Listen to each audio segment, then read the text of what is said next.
azabtar da masoya. Rudin so mai sabunta masoya. Rudin so mai wuyar gane shani, mai natsuwa so yakan sa shi rudewa. Rudin so, rudin so.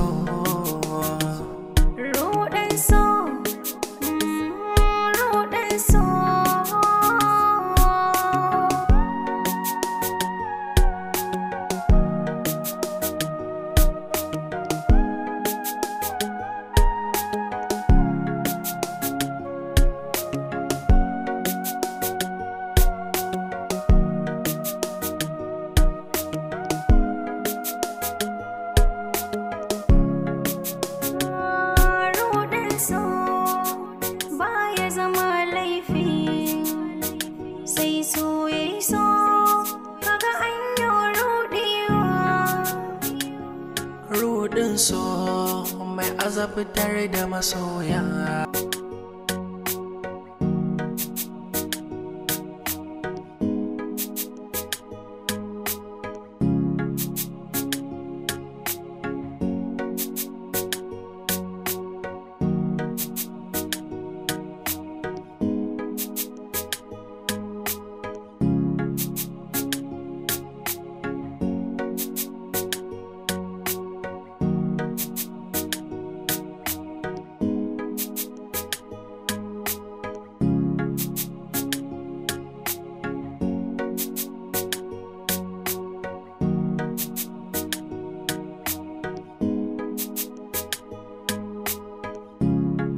Allah malama ki dakata.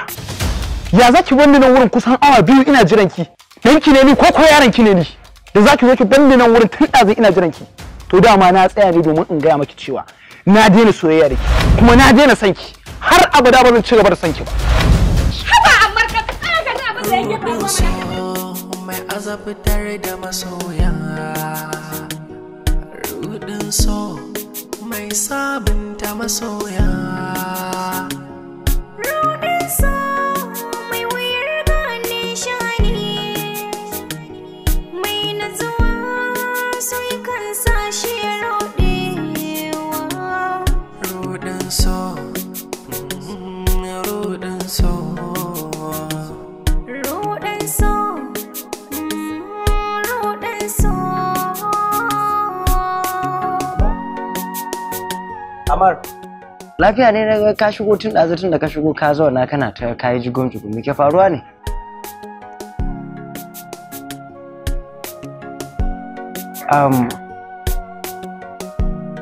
Kaɗan jika makoshinka idan ya so sai mai magana. Ko da yake ai idan san tatsuniyar gizo ai ba ta wuce ta koke. Hala kai da mutuniyar ne. Me ya faru ne kai da mutuniyar? Ni fa da kake gani na daina soyayya saboda babu komai a cikin soyayya sai ɓacin rai. A'a ba haka bane ba. Ko kaɗan babu ɓacin rai a cikin san da aka gina shi sa yarda da riƙon amana. Kana nufin ni yanzu ba san gaskiya nake ba? A'a. Soyayyarka ta gaskiya ce. Saboda Fatima tana son ka kamar kai ma yadda kake son ta. Sai dai me ina so ku fuskanci juna a tsakaninku domin ku kawo ƙarshen wannan faɗace-faɗacen da kuke a tsakaninku. Ya za a ce haka?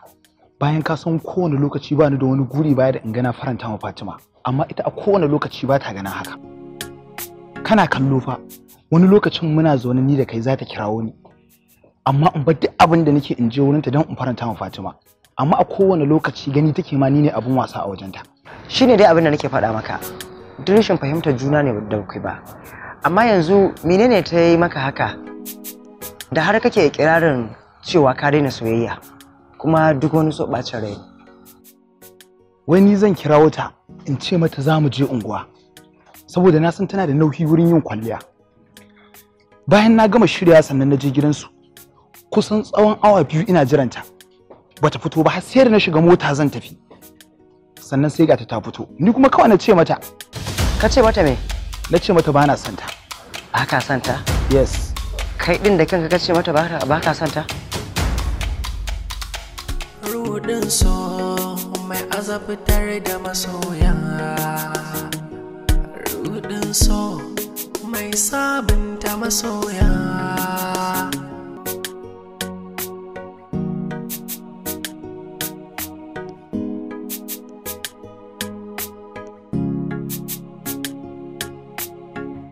Amma kai ne jinin jikina, tsokar jikina, sannan bugun numfashina. Ba zan iya kwatanta yadda rayuwa za ta juya min baya ba, in dai har babu kai a gare ni.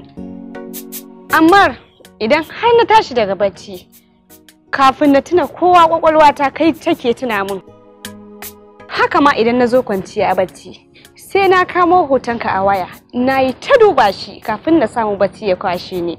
Amma a duk lokacin da nake tunaninka, farin cikin da nake ji ba zai taɓa misaltuwa a cikin zuciyana ba. Amma wallahi ina ƙaunar ka kuma ina son ka. Ji nake idan har ba kai ba zan iya rayuwa ba. Ƙarya kike wallahi Fatima. Na gaji da irin waɗannan kalaman naki da kike faɗi ma a kowane lokaci idan mun zauna ni da ki. Haba Ammar, bai kamata kana faɗan haka ba. Idan kai duba da irin san da Fatima take maka. Sana kuma cikin idan jama'a kake mata wannan abin kamar tozartarwa ne. Ko ma mine mata ta cancanci haka domin ita ta kawo kanta a inda nake. Sannan kuma kai ma Ammar abin da nake so da kai duk abin da nake ka fita daga wannan sha'anin nawa. Domin ni ba na son ta kamar yadda ba ta so na. Kuma kai ma abin da nake so da kai ka fita daga wannan magana. Ita ta faɗa maka ba ta son ka? A'a, ba ta faɗa min ba, amma dai kawai na fuskanci haka ne. To me ya shaida ka na abin da ka faɗa? To bara ka ji daga bakinta. Fatima. Na'am. Zauna, tashi zauna. Rudin so, rudin so. Amma da ya faɗa min cewa ya kirawo ki za ku tafi unguwa. So amma ya je ɗaukar ki? Kin ɗauki tsawon lokaci kin bar shi baki fito ba. Duk da cewa ya sanar da ke cewa za ku tafi unguwa. An yi haka? Eh, an yi haka. To me dalilin ki na kin fitowa duk da ya sanar da ke? Duk na yi haka ne domin samun farin cikinsa. Samun farin cikinsa kuma? Ta yaya? Na san da cewa Ammar yana da saurin yin gumi, shi yasa na saƙa mai hankici. Ina cikin saƙa mai ne ya zo. Abin da ya sa ban fita ba, ina so na yi masa bazatan ne. Bayan na gama saƙa mai ne, na je na kai mai, shine sai... Dan na malama ki dakata. Ya zaki banni nan wurin kusan awa biyu ina jiran ki. Dan ki ne ni ko yaron ki ne ni. Da zaki zo ki banni nan wurin tun ɗazu ina jiran ki. To dama na tsaya ne domin in gaya maki cewa na daina soyayya kuma na daina son ki. Har abada ba zan ci gaba da son ki. Haba Ammar, ka tsaya ka ji abin da yake faruwa mana. Ka ji ko? Ka ji fa abin da ya faru. Haka nan ka zo kana ta tada hankalin kana ta ɓacin rai akan abin da baka san menene ba. To yanzu gashi nan ga abin da ta ce. To kun ga ni yanzu zan tafi zan ba ku wuri domin ku samu ku tattauna. Kaga tafiya ta.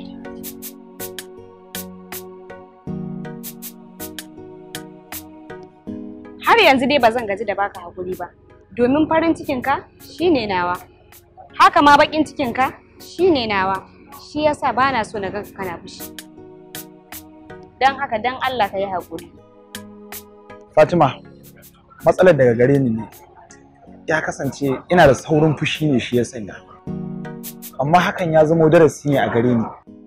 Ya kamata a ce kafin ne yanke hukunci ne diba da abin da zai je da. Fatima, na kasa hada ido da ke ne wajen baki hakuri. Sannan duk abin da kika ga ya faru sanadiyar soyayyar da nake miki ci. Shi ya sanya har na iya yin haka. Rudin so, rudin so. Na gode sosai da jin haka, duk da na san da haka. Domin san gaskiya baya buya a idan masoyi. A duk sanda na kalli idanka, ina kallon zallar soyayyata a cikin idanka. Rudin so mai sabunta masoya. Rudin so, mai wuyar gane shani.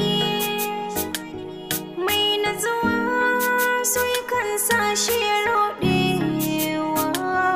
Rudin so